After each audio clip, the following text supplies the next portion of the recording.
Hello, and welcome back to another episode of We Bought a Mic, a podcast about chicken jockey. Or as Jack Black would say, chicken jockey.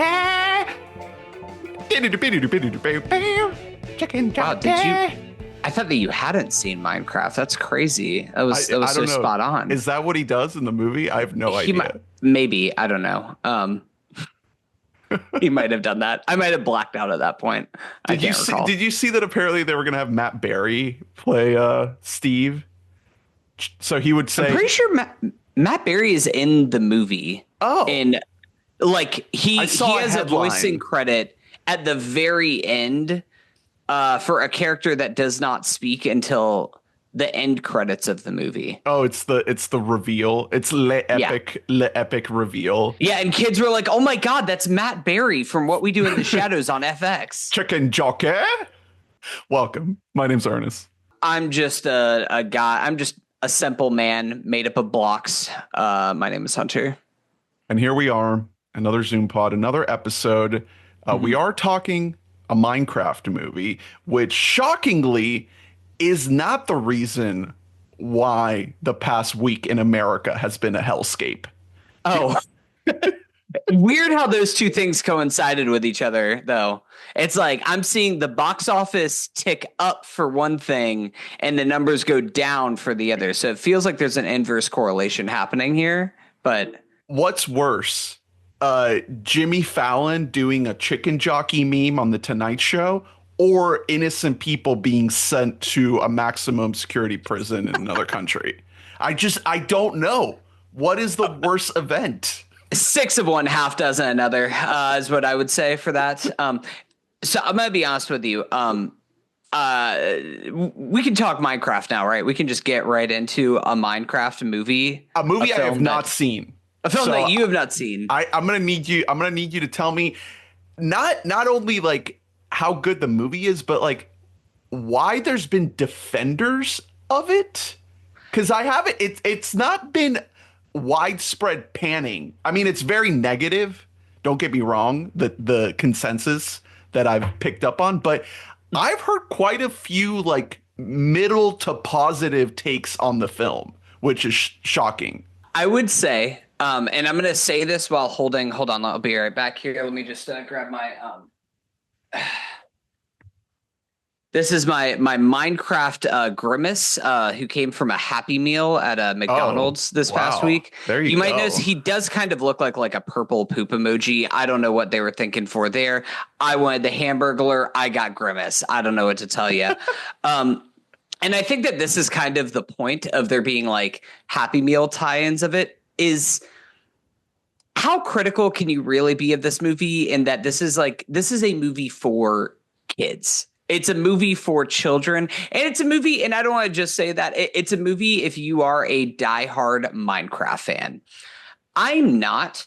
I played a little bit of Minecraft circa 2012-ish or so, and I thought that this was still just the game where you like build houses and you avoid the creepers at night and you just kind of like trees.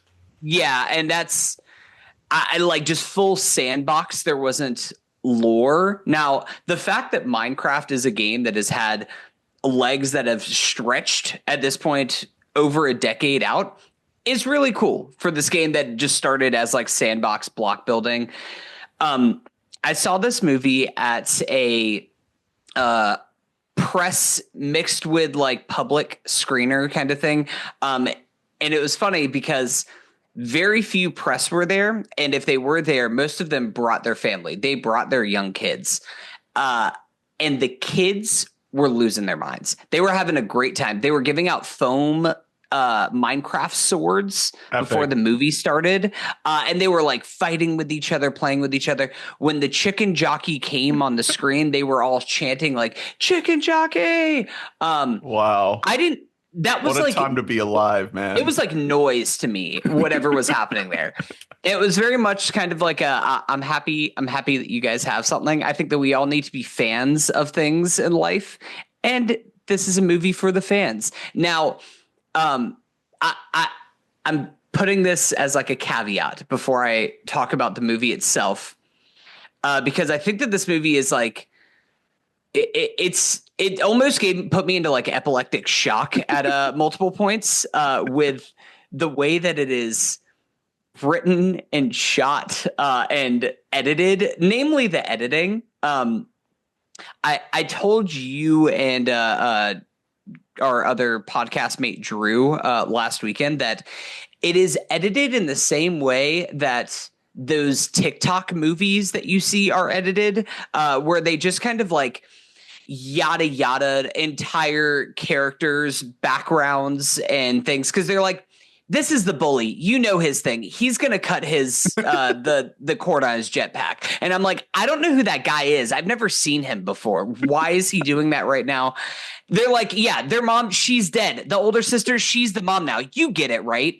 That's the way that this entire movie is paced for the first like 20 minutes. And I did look over to Gaia, who I forced to go with me to the screening. And I was like, I don't think I can do this. I've never like left a press screening before, but like if this is the way that the entire movie is shot, it is 11 a.m. I am not prepared for like what is happening right now. Fortunately, it does tone down a bit once we actually do get into Minecraft world. But for so much of this movie, if you are not a fan of Minecraft, it's just white noise. Like it literally is just noise. Some of it does look good. I will give it that. Some of the VFX stuff, whenever it is entirely digital, looks really good.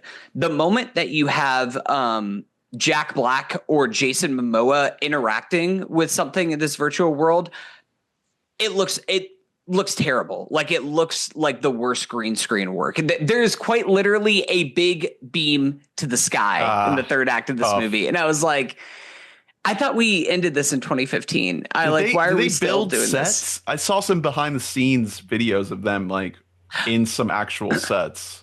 I would believe it. For at one point they go into like a village, which again, I didn't know that like there was like NPCs in Minecraft now. So that was new to me that there was these villager creatures.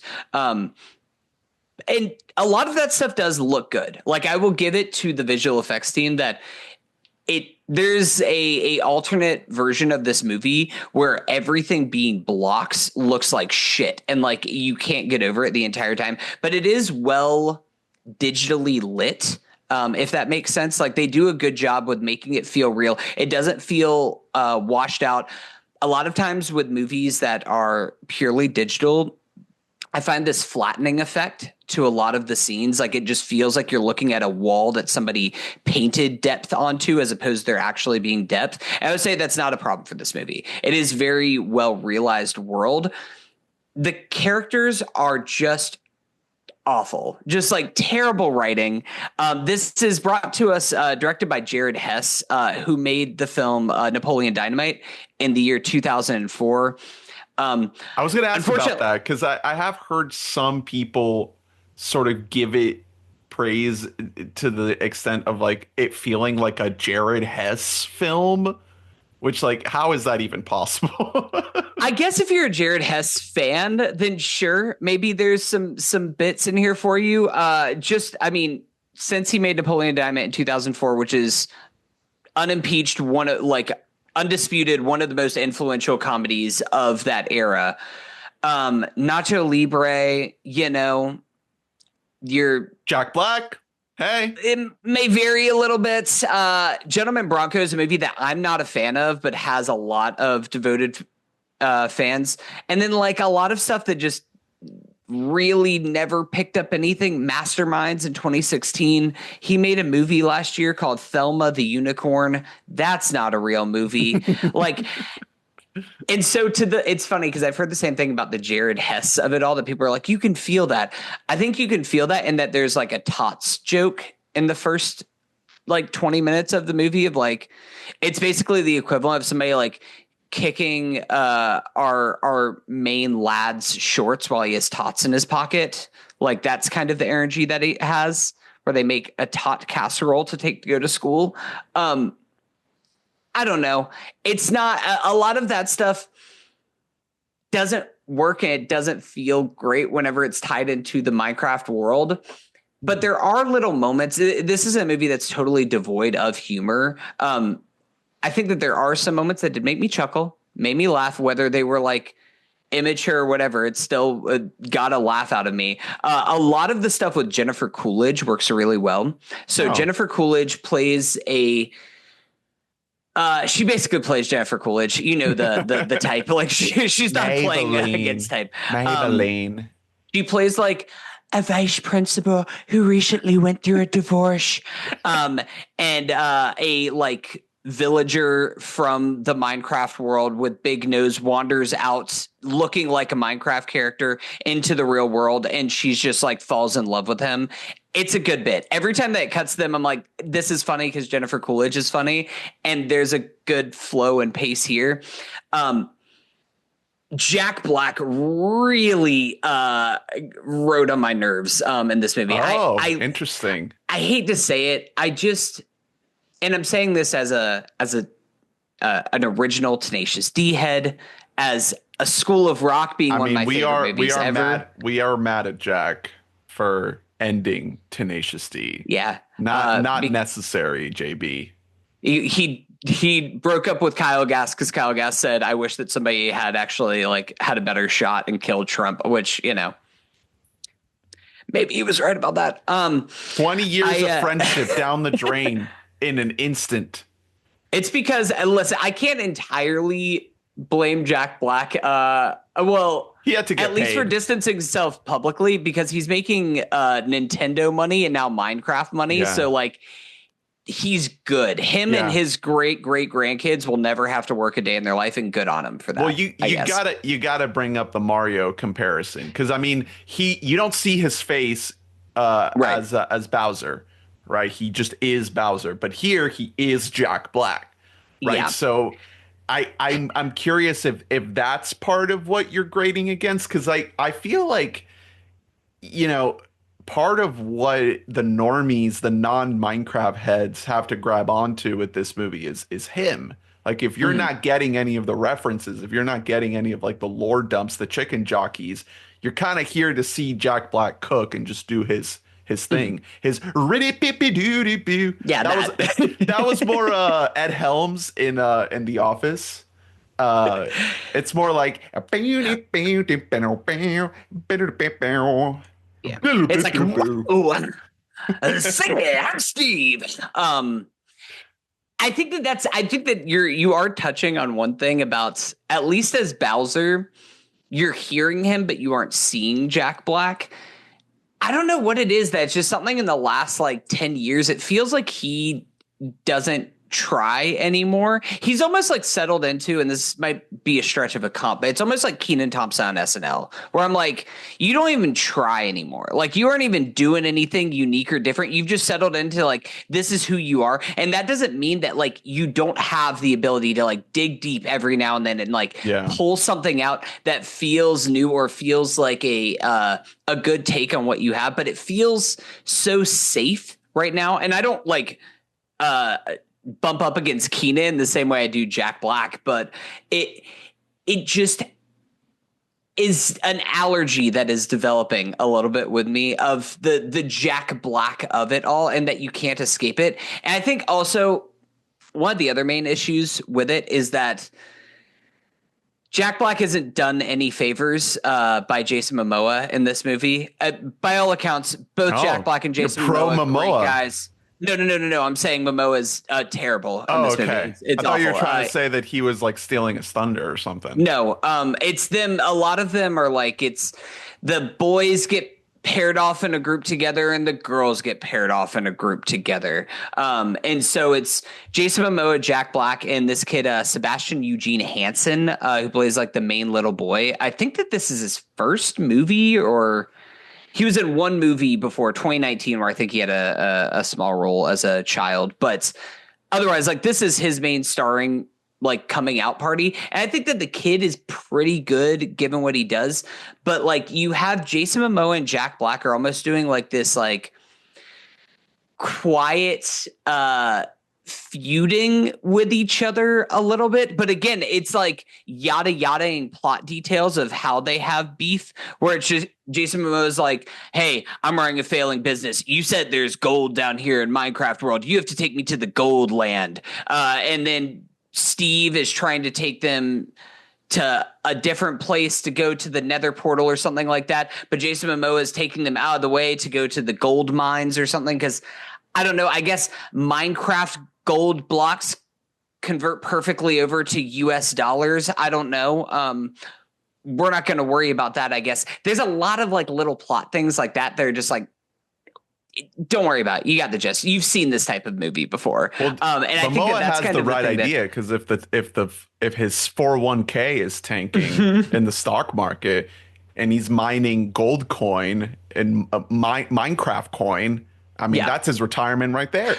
Well, he does have to go to the Doge mines at one point. Now, there aren't Doge jokes, but there's a lot of meme jokes in here, like internet memes, which so brain dead. I'm going to tell you right now, brain rot the movie. those are going to age like fucking whole milk, guys. I don't know what we were thinking there with that one. Just even the fact that like one of the main selling points of this movie is Jack Black being like, ever since I was a young boy, I yearned for the mines, like doing that bit, which already kind of feels like a cached bit that we're just going to do these jokes and these like internet memes. It's not going to work. It's not going to age well. Wish that they didn't do any of that. But again, in the moment, the kids in my theater were lapping that shit up. They were absolutely loving it. They were hooting and hollering. There was one point where it made no impact on me. And this is kind of sums up my feelings on the movie.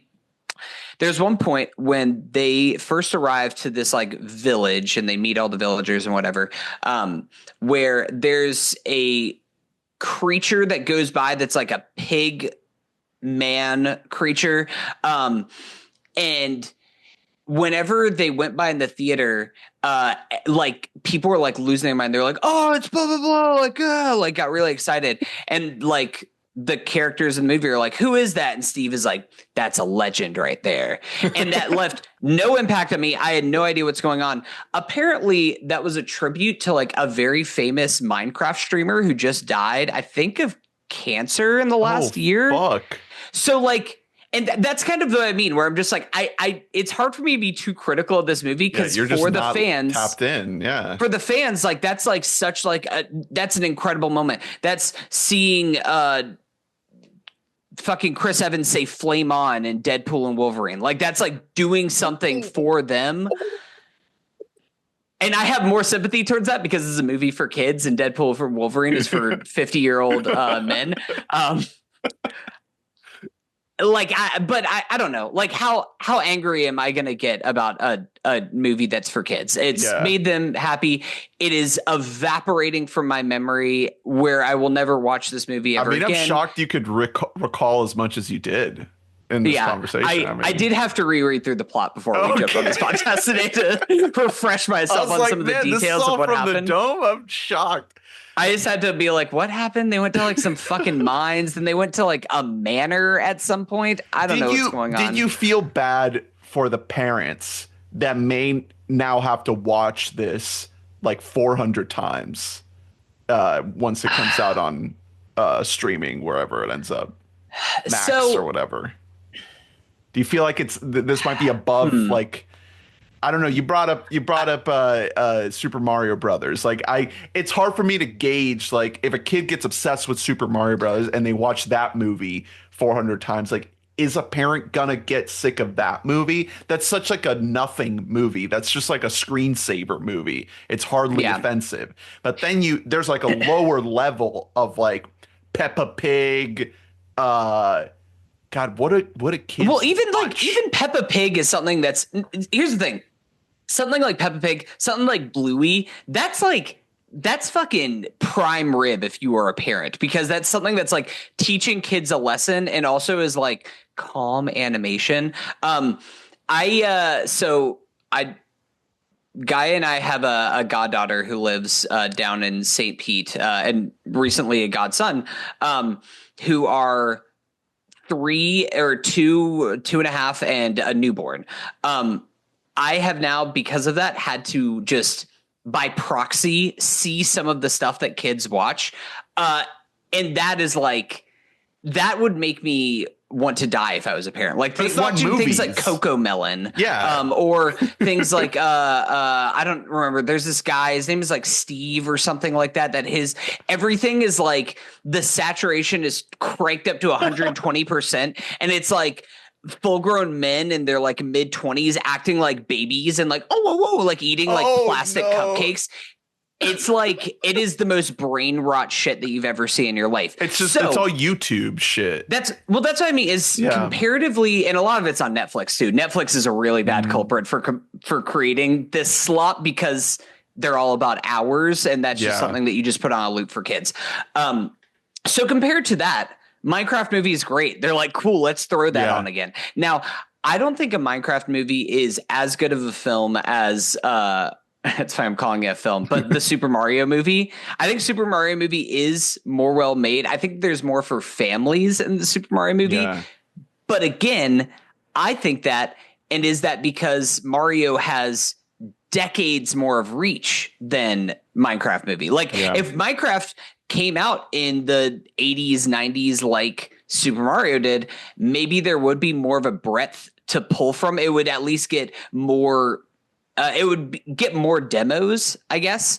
But I don't know. Minecraft movie, we should say it is a massive hit. It's going to make a bill. Hit. It's probably going to be, I mean, until what, maybe Fantastic Four or Superman, the biggest movie of the year?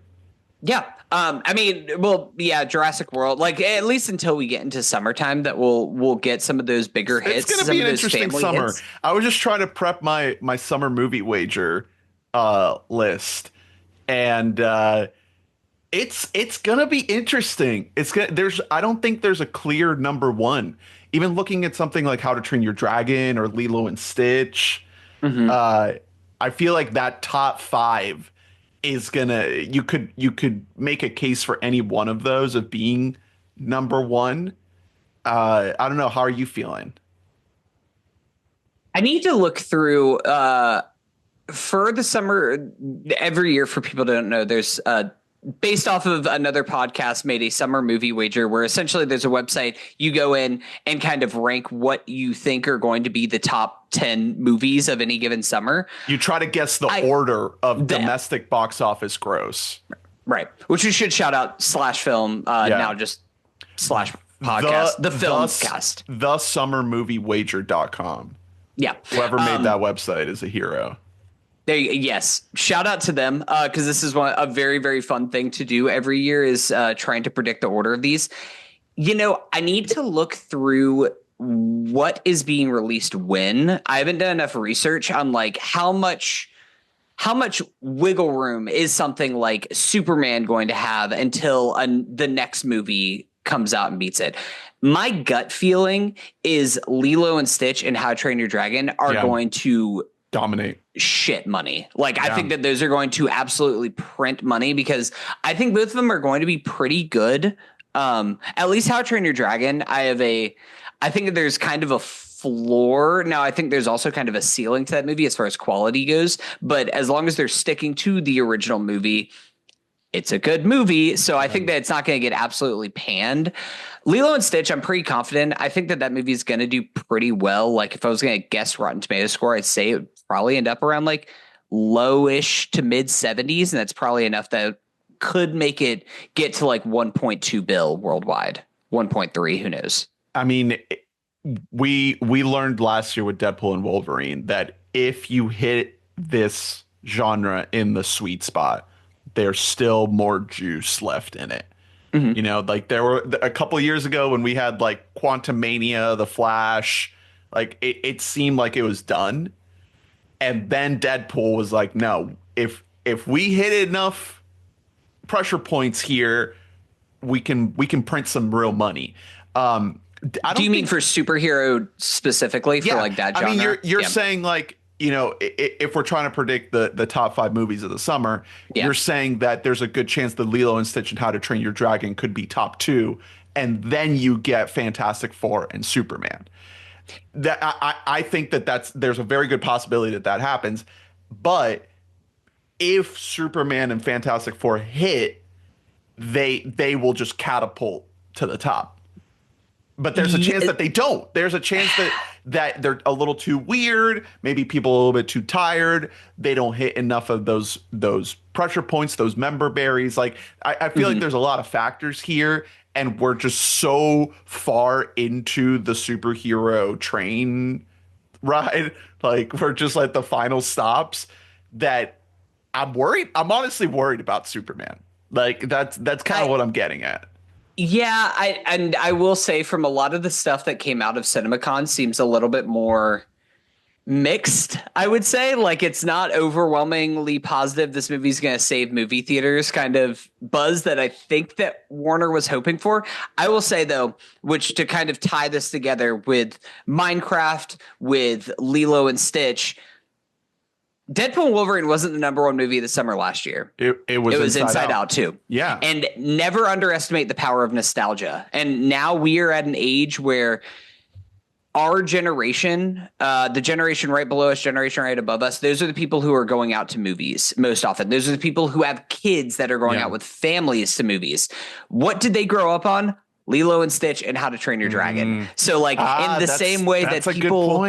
In the same way that people grew up with the Avengers movies and then they're like, oh my God, Endgame is like, oh, this kind of big thing. They want to bring people out to it. Now, that Fantastic Four and Superman also have a built-in fan base. So that is going to come out in troves. But I am kind of feeling like things that are going to appeal to that millennial Gen Z cusp are going to be the things that really sing this year. Don't underestimate a big old 2 in the title, you know? Yeah. People love it too. That's why I think Zootopia 2 is going to make so much goddamn money. That's in the fall. And it's going to incite riots. But don't underestimate Megan 2.0 or hey, Bad Guys 2. Hey, Nobody 2, the Bob Odenkirk sequel. There you go. Where he punches guys. That's going to be the number one movie of the summer just because it has a 2 in it. Did you see that Megan 2.0 is doing the T2 thing where Megan's now a good guy? Wow. Yeah. Oh my God. Listen, banger incoming. just like James Cameron's movie. They know they're like, we were pretty good with Megan, but now Megan 2.0, this is gonna be the film. You know, I never saw Megan. No, neither did I. It's a meme movie. I didn't see Megan. I've heard that, I don't know. It looked kind of annoying to me. Yeah. I've heard some people say it was fun, but my only exposure to Megan is at Halloween Horror Nights at Universal. That's how they did. They had like a scare zone. Oh, there was a Megan scare zone? Yeah. Well, the last couple they've been doing like Blumhouse scare zones. So you just get like a variety of Blumhouse movies in the scare zone. Honestly, really hit or miss. Like, what are they doing with the black phone? I don't fucking know. I'm not scared. I maybe it's a good movie. I haven't seen it. I love you, Ethan Hawke, but you're not scaring me at the scare zone. Hey, the Black Phone 2 coming this fall. Oh man, I would say another 2. Another 2. It is funny that Universal just has that partnership that they're just like every year we're gonna have a Blumhouse scare zone, because I'd say Blumhouse not like the most even factory of horror movies year over year. No. So like you could have one year where it's just like bangers. Like we're going in here, we're doing a purge zone. It's like, all right, this is cool. I like this. Like wherever we're going. The Megan zone, that sucks. That's like, tough. Come on, we can do better than that. The Black Phone zone, is it just like, ooh, I'm a pedophile, I'm gonna come abduct you? Like, I guess that's the real fear. That's the real terror. But Black Phone, pretty scary. Megan, pretty scary. You know what's even scarier? The Iraq War. Yeah, facts. A24's Warfare is a movie that I have seen. Now, I was hesitant to see this movie, and that's because I heard that they didn't have any veterans from the Iraq War who were directly involved in the production of this film. Is that correct? No, no, no. You have to. It's a little small on the poster. You kind of have to Okay. zoom in, but it does say at the top of the poster that it's co-directed by an Iraq War veteran. So it's a little bit of an Easter egg, but it Okay. does say that. You do get those words in the official poster of the film. Now, how many war crimes did he contribute to? Do we I'm know not that sure, but much? it also says it is based on memory. That's another tagline that is on the poster. That it is co-directed by an Iraq War veteran, and it is based on memory. So not a true story, not inspired by true events, based on memory. So yeah, Warfare is co-directed by Ray Mendoza and Alex Garland. Alex Garland, obviously, a beloved screenwriter of me. I was going to say of this podcast, but I don't think we share that. You Once know, upon a time, a beloved screenwriter, and then hey, 28 years later, coming soon, baby, coming soon. We are here. It is Garland season.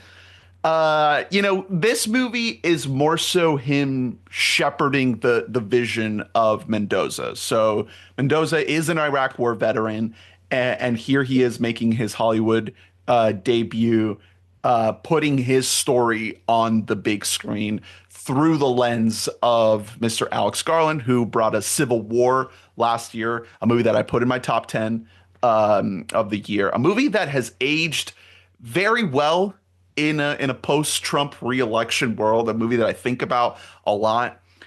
And it's a movie that I think about a lot in comparison to Warfare, not just because it's, Garland and because it came out 12 months ago, but because, the subject matter. It's about battle. It's about warfare.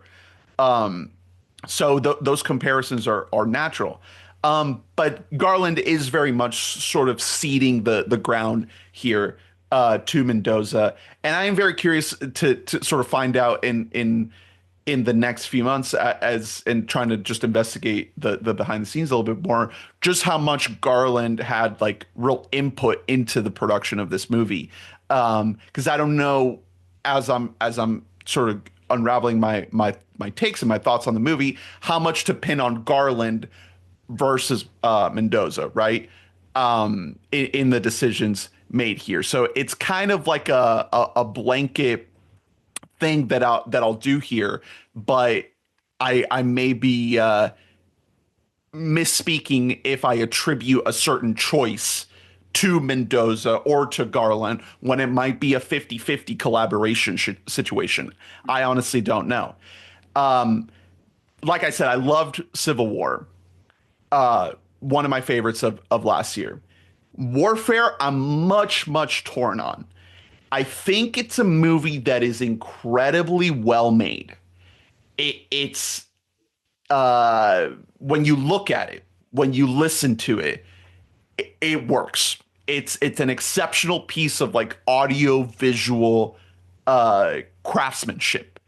The set design, the shots, the use of sound, it's all incredibly immersive and tactile. And the entire film, it's honestly not a very short film. I think it's just about an hour and a half. It takes place in real time. Like you are seeing these events unfold for these young men, these soldiers, play out in real time, and you're led to believe that you're seeing them being recreated as it occurred, as it happened in Iraq in 2006 in Ramadi. And so what this movie does is, because you're not really cutting back and forth or skipping forward in time, you're kind of just sitting and hanging out for long stretches with this squadron. The cast includes DeFaro Woon Atai from Reservation Dogs. He plays Ray Mendoza, basically the director. He's kind of the main POV. You got Will Poulter. Good for that guy. I'm glad that he got like a bit of a big role coming out of Reservation Dogs. Yeah, yeah. Cosmo Right. Jarvis of Shogun is in here. Hey. The Anjin himself, Joseph Quinn, who we'll see in Fantastic Four later this summer. A guy who's kind of popping off right now. He was in A Quiet Place Day One last year. He was in Gladiator 2. He's just kind of like everywhere right now. And then, you get a bunch of other guys in here. Noah Centineo. Your boy, Charles Melton, from May December is in here. And Michael Gandolfini, the late James Gandolfini's son, Tony Soprano himself, he's in here, and he's popping up in some stuff. I've seen him in a couple things lately. He was in the new Daredevil show. So it's a good cast. It's a good setup. It's an interesting take on sort of a similar story that we've seen before. I shared with you guys on the WBAM Discord my American propaganda letterbox list, and I was asking for suggestions to add to it because a lot of what we can feed into a letterbox list like that are war films, are modern Iraq, Afghanistan era war films, because there is a certain cinematic language that Hollywood has adopted to sort of put you into this world and to sell this idea of the troops and why you should be on board with what we're doing with our American military. And this movie sort of takes a different approach, right? Where it is, again, just it is immersing you in a real-time experience with these soldiers. And it's not trying to broaden the scope. It's not cutting away back to America. It's not cutting back to the White House. It's not giving you the generals, the higher levels of command, the guy in the airplane. It's just this group. It's doing the Black Hawk Down thing, where you're just here, just with this group, like in the middle of the Ridley Scott film. Shit, yeah, yeah. So I am torn on the movie because, again, like I said, as an exercise in craft, exceptional.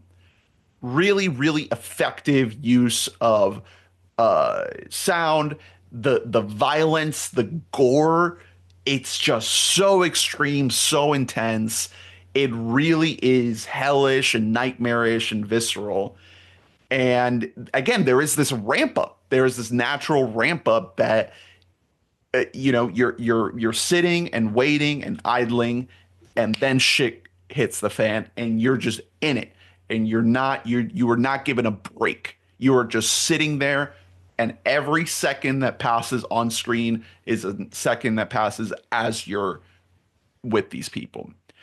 But when the movie ended, and I hesitate to give specifics, because I kind of want you to see it, and I want people listening to check it out for themselves. So I don't want to kind of give away a lot of details. But after the movie ended, there's a choice made at the very end. The movie sort of ends. And then there's this sort of roll credits moment that left me with a different taste in my mouth than I was expecting based on the movie that I had just seen. The movie that I had just seen depicted a bunch of young men, boys, essentially, way in over their head. Mm-hmm. And seeing their friends like get eviscerated and blown apart. And the movie really makes you sit in that and watch that happen. But then it makes this choice where it feels like it has to end on this note of like, these are heroes and you should respect them. So it goes full American propaganda of like, don't forget to have your boys enlist in the war. But that's the movie that I saw. Like when you look at the entire it ends movie, with the call to action that you just watch like the horrors of what happens in war. I wouldn't call it a call to action. It's just a choice that feels like it had to happen because it's co-directed by the guy who lived it. Yeah. Like he is reenacting his life on screen. And so he's like paying respect to his friends that he made on deployment. And you can tell that this cast had a similar camaraderie with each other that you would have if you were also deployed in Iraq, right? So there's this kind of Yeah. duality Yeah. happening where like you're paying respect to the actual soldiers, and then you're seeing, oh, these actors actually kind of bonded in a very real way that feels like it does some sort of justice to the bond that the real guys had. Yeah. But Yeah. to me, it felt like this way weird, like kind of hard turn in the final moments of the movie that I just have to express it. I can't leave that out of my review because it completely colors my entire take on the movie. Because again, to compare it to Civil War is based on it's not based on anything. It's a made up war. It's based on Alex Garland's imagination of a fictional second American Civil War. So Civil War's choice to not engage with deeper themes ultimately, to me, doesn't matter because it didn't happen. But this movie, Warfare, choosing not to engage with deeper themes and character motivations and actually like giving you some kind of perspective as to why these people chose to enlist, chose to be in this situation. You know, what kind of personalities are they bringing to the table in this conflict? What kind of different angle can we bring to this incredibly like borderline dangerous stereotyping of Arab countries and American like intervention in Arab countries and the war on terror and the military industrial complex, all these things, like there's this opportunity to engage. And I know that that's a lot of expectations to put on the movie, but it just left me wanting more. And for the movie to make this choice at the end, to hit that button of like, these are heroes and you should respect them. It it just it just left me like it's kind of icky because there are veterans, Iraq war veterans and other war veterans that are homeless and starving and hungry in our city right now, in every city in this entire country right now. Like, what are we doing for them? Yeah. Why do we continue to like make these propaganda movies that glamorize and valorize and encourage more people to throw themselves into this horrible system, and we're never going to interrogate like what happens on the outer layers of it. It's a very well-made movie. I can't deny that. But there's just a lot of other things that it makes me think about that I can't like fully give it a ringing endorsement. Right. It's everything that you are describing on here, and I really wanted to have a chance to see this before we record this pod, but I just did not have time to go and check it out. It's coming out as we are recording this today, so I'm excited to check it out. What you are describing about an Alex Garland film being afraid to commit to a political idea doesn't seem completely foreign to me. Like that seems, or having certain political like notes feel incongruous to everything that you have watched up to that point. I think that you could make that complaint for a lot of Alex Garland things. And that's not just Warfare. That's not just Civil War. I think even something like Ex Machina, for what that is, or not Ex Machina, Devs, especially. What is the other movie that I'm thinking of? Oh, Annihilation. Annihilation is another one where it's just like you like have the bits, you have the sprinkles of something genius in here, and you are just not knowing how to put the right ingredients together and make something. It's But it's also frustrating. tough. It's really frustrating whenever you see somebody who very clearly has an eye, and he has the eye. Like, I think I would, even as a little bit of a Civil War hater, and I wouldn't even say I'm like a hater, but just somebody who Civil War did not fully work for. I think that his eye for directing is something that can't really be argued with. And so for that, in that way, it makes sense that him taking on a movie that is from the perspective of actual soldiers in the war itself feels like a match made in heaven. It's also tough, though, because whenever you are making a movie that is, like you're saying, it is fully in the perspective of the soldiers, we cannot project our own opinions on, like, hey, why are we in Iraq in the first place if that's not where any terrorists were that we were looking for? Like, that's more of a investigation for the wider government and the people who sent the soldiers there. The soldiers should be valorized in that way. Like, there's nothing that they are doing that is wrong insofar as like that they aren't following the directions that their country gave them. I think that it's tough, though, whenever you're having something that is, whether it's a true call to action or whether it's just trying to be like, instill a feeling of I'm going to go sing Lee Greenwood in my car on the way home.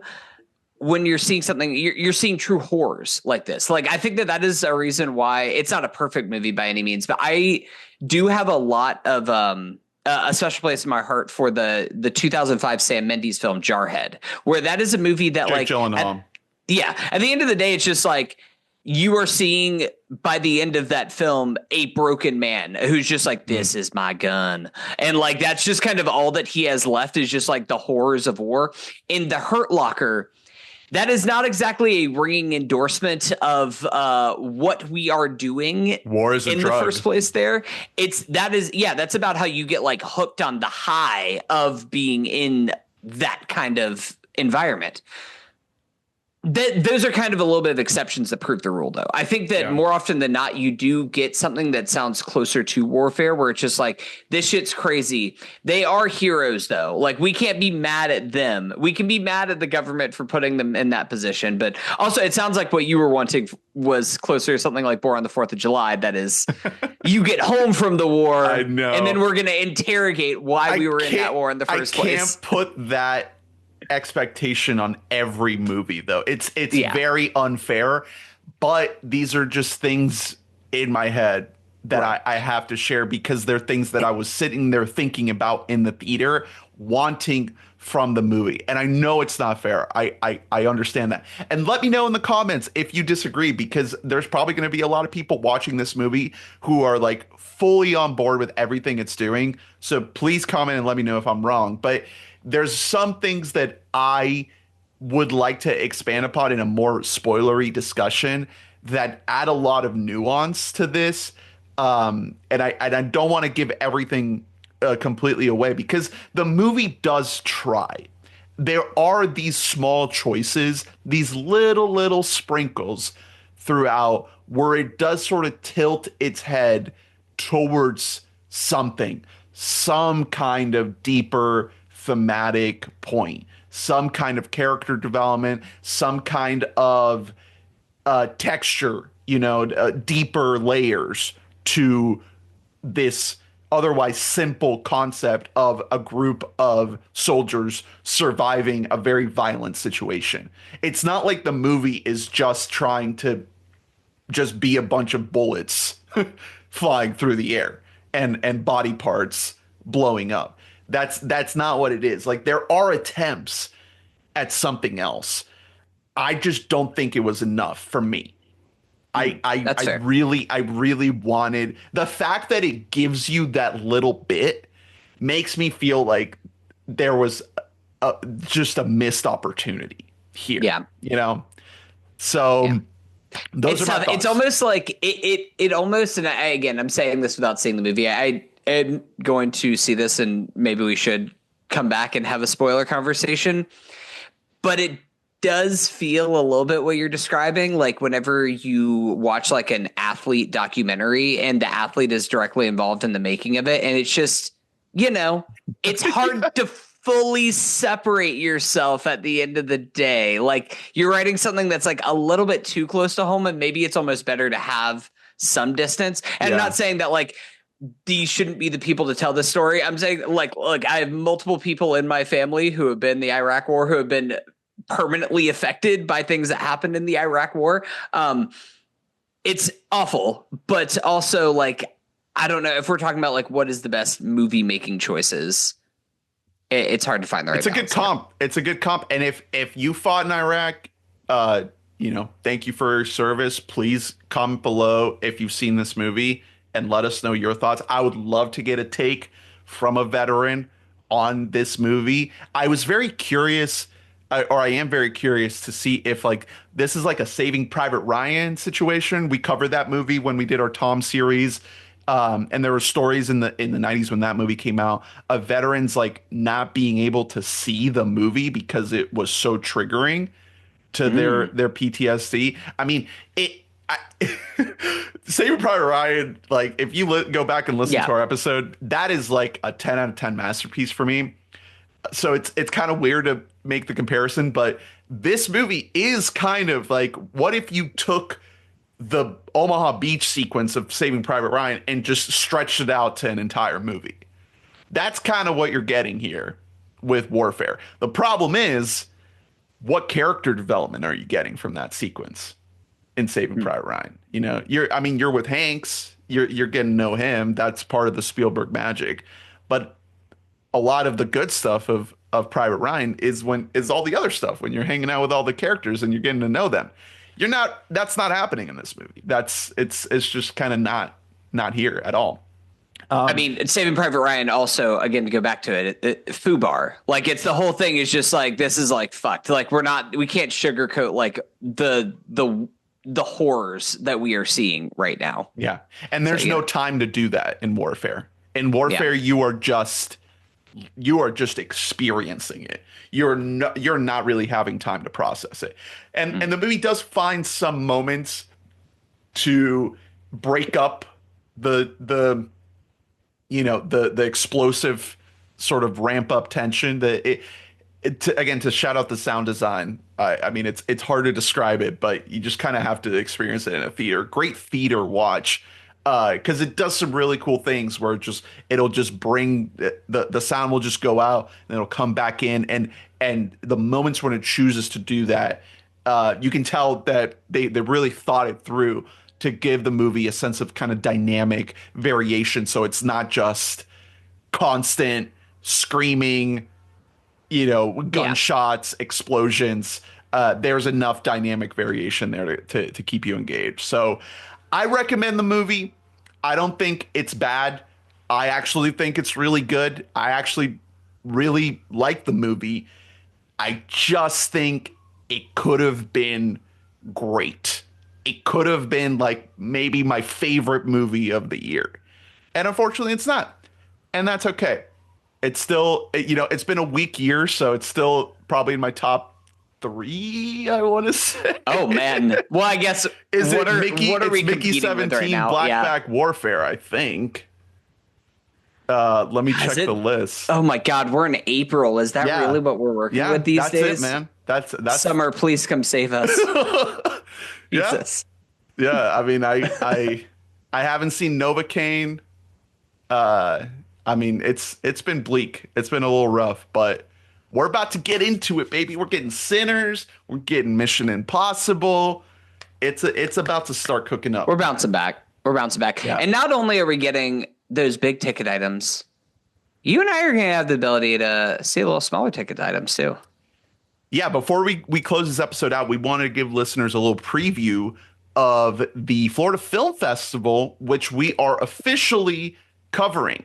So we are prepping our plans for the next week. So by the time folks are actually listening to this episode, it will already have started. So we may already have seen at least a couple films. But yeah, 185 films are showing at the Florida Film Festival this year, right here in Orlando. Shout out to Enzian hosting a lot of these screenings. And yeah, we're not going to be able to see all of them. Absolutely impossible. But we're keeping tabs on sort of the larger ticket items, some of the smaller stuff. There's shorts, there's documentaries, there's animation, there's secret screenings, there's more popular stuff. So let's just close out the episode here with a little preview of what we're planning to see. We're trying to build out our schedule. We may have some interviews with some filmmakers coming at you, so stay tuned for that. But what are you looking forward to? What are you excited to check out? I will say, because there are a few smaller films that are going to be, or mostly some smaller films, a lot of local films, which I always really love seeing. I shout out anybody, if you live in the Central Florida area, come by, check out a movie or two. If you live anywhere, find some kind of local film festival, support local film. That is more important than going out and going to see a Minecraft movie, because you're inspiring a whole new Facts. generation of indie artists, and those are just going to grow to be your new favorite artists and your favorite artist's favorite artist. And you'll be like one of the first people to see these movies. Exactly. They're- Yeah, it's really cool. You like see a movie with like, or maybe you see a movie and there's an actor or actress in it, and you're like pop up in something years later, and you're like, oh shit, I remember whenever I saw them, they were in whatever the small indie thing was. So and there's a lot a few of times different ones. they will be in the audience. Yeah. And they'll Yeah. take questions from the audience when the movie's over. Yeah. So there's a long list of ones, especially some really cool documentaries this year that sound really that were really shouting, really calling to me.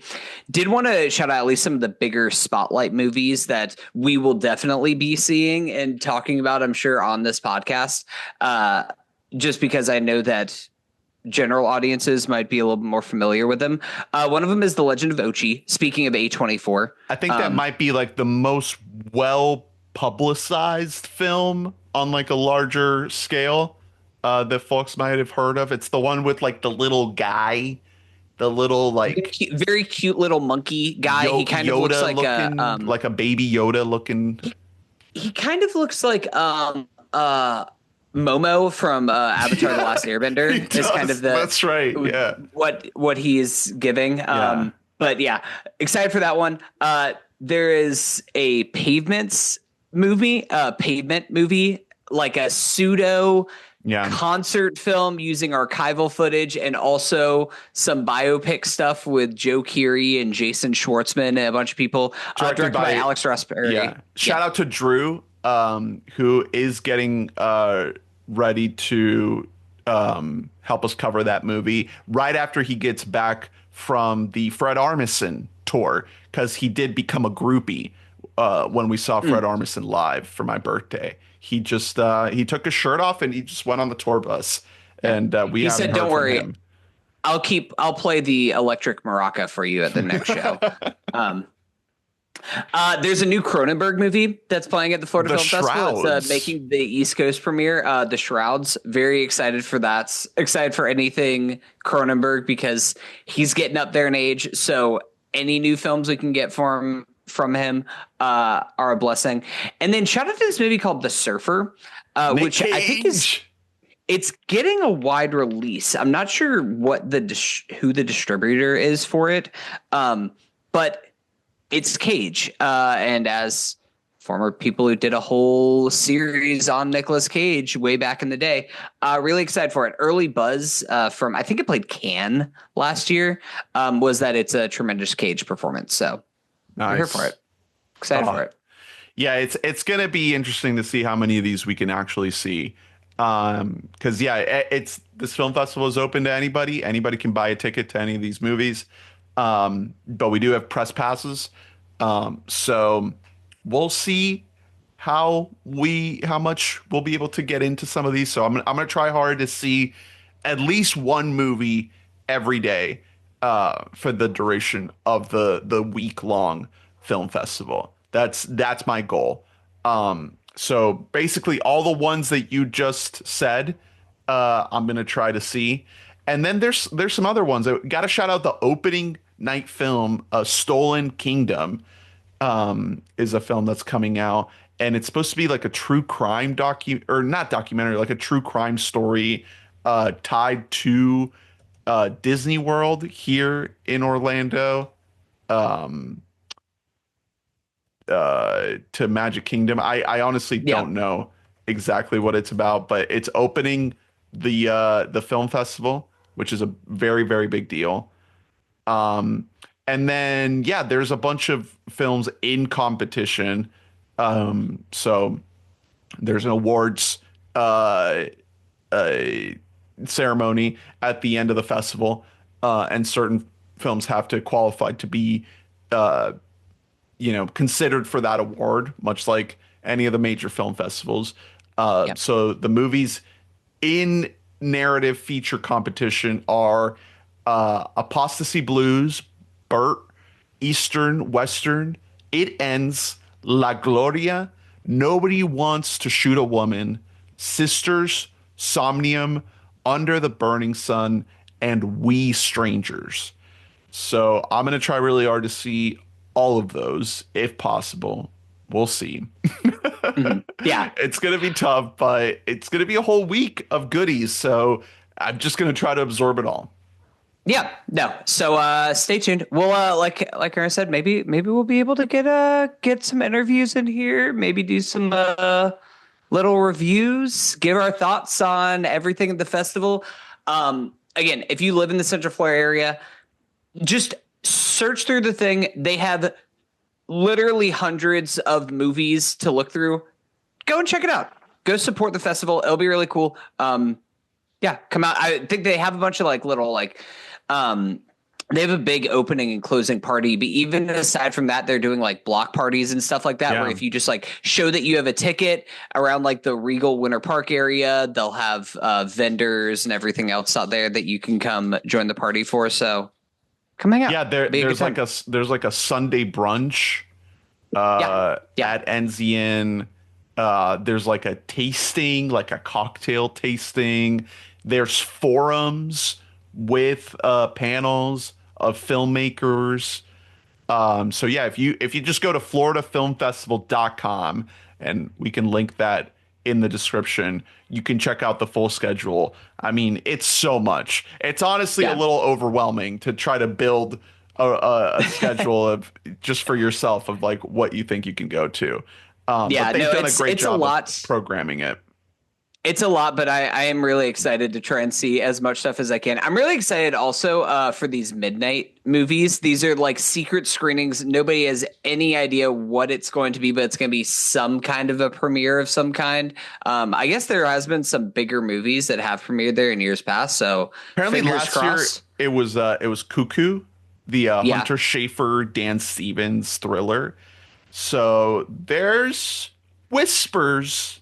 I don't want to jinx anything, but there's whispers of a certain maybe Tim Robinson, Paul Rudd vehicle, perhaps premiering. I would lose my mind if Friendship plays there. Yeah, I've heard Friendship. I've heard Together, which was the big movie out of Sundance this year. Yeah, Dave Franco and Allison Brie, horror, supernatural horror film that apparently is excellent out of Sundance. So, yeah. Or can't wait. perhaps maybe Nirvana the band, the show is the other rumor, or Nirvana Fingers the crossed. band, the show, the movie. Yeah, I think that's right. Which just got picked up by Neon, and Cuckoo was Neon. So I don't know if that has anything to do with it. But yeah, there's two secret screenings happening. So again, we'll try to go to both of those, or at least one of them. But yeah, man, anything else you want to touch on before we get out of here? I'm very excited. Very, very excited to cover this. We didn't get a chance to really cover it last year, but this year we're going in.